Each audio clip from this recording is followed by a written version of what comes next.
नमस्कार। आज हम श्री श्री आनंद मूर्ति जी द्वारा रचित आनंद वचनामृतम का खंड द्वितीय का स्वाध्याय करने जा रहे हैं, जिसमें हमारा आज का शीर्षक है सर्वश्रेष्ठ जादूगर।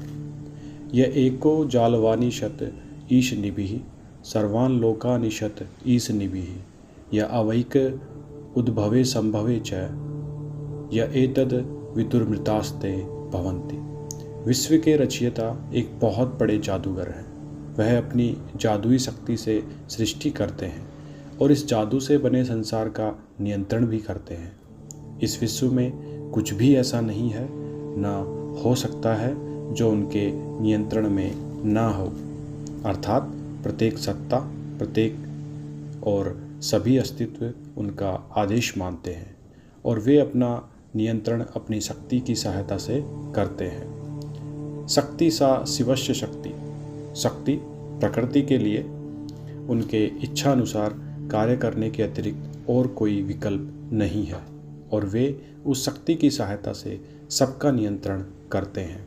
चूँकि वह सर्वोच्च नियंत्रक हैं, इसीलिए वे ईश्वर हैं। जब कोई जादूगर किसी वस्तु को बनाता है तो दर्शक सोचते हैं, क्या जादू है, कितना चमत्कार है।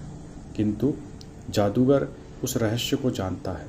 जादूगर जानता है कि यदि दर्शकों में से कोई जादू का अंदरूनी रहस्य जानता है अथवा जानने का अवसर पा गया है, तब उसे धोखा नहीं होगा, वह चमत्कार नहीं होगा और मात्र जब तक जादू का आकर्षण है तभी तक वे इस जादुई संसार के प्रति आकर्षित रहेंगे। उसके बाद जब जादू का प्रभाव चला जाएगा तब वे कहेंगे, नहीं नहीं, मैं यह जादू अब देखूंगा नहीं, मैं दर्शक नहीं रहूंगा, जादूगर के दल में शामिल हो जाऊंगा, मैं अब दर्शकों के दल में नहीं रहूंगा। जादूगर चाहता है कि लोग उसका खेल देखते रहें, किंतु दर्शक अथवा वे बुद्धिमान दर्शक जो जादूगर के दल में शामिल हो जाना चाहते हैं, वे क्या करेंगे? वे जादूगर से प्रेम बढ़ाना प्रारंभ कर देंगे और उसके दल में शामिल हो जाएंगे। उस दल में शामिल हो जाने के बाद जादू का हर रहस्य उन्हें ज्ञात हो जाएगा। यह अवेक उद्भवे संभवे च, यह सब जादुई अभिप्रकाश, जादुई खेल उनमें ही अपना जन्म पाते हैं। उन्होंने अपने को अनेक प्रकार के जादुई खेलों के रूप में अभिव्यक्त कर रखा है और यह वही जादूगर है जो जादू से बने सभी विषयों का रखरखाव करते हैं, उनका पालन पोषण करते हैं और अंततः वे सभी जादूगर के अंतःपुर में वापस चले जाते हैं।